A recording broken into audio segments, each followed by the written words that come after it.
দেশীয় ফলের স্বাদে উৎসবে মাতি সবার সাথে এ প্রতিপাদ্যকে সামনে রেখে পটুয়াখালীর কলাপাড়ায় অনুষ্ঠিত হয়েছে রঙিন এবং উৎসব মুখর ফল উৎসব।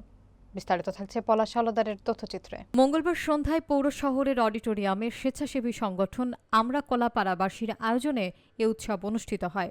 অনুষ্ঠানে আম, জাম, কাঁঠাল, লিচু, পেয়ারা, পেঁপে, আনারস এবং কলাসহ নানা জাতের মৌসুমি ফল অতিথিদের মাঝে পরিবেশন করা হয়।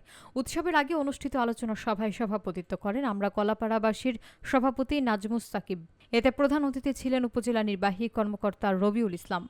আরও বক্তব্য দেন উপজেলা যুব উন্নয়ন কর্মকর্তা স্বপন কুমার এবং কলাপাড়া প্রেস ক্লাবের সাধারণ সম্পাদক মোশাররফ হোসেন মিন্টু।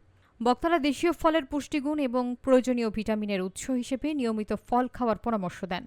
এ সময় ইউএনও জানান, উপজেলা পরিষদ সহ সকল সরকারি দপ্তরের ছাদে ছাদ বাগান করার উদ্যোগ নেওয়া হবে।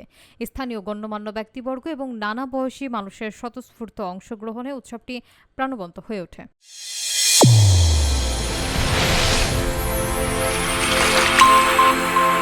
চ্যানেল A1 হৃদয়ের স্পন্দন।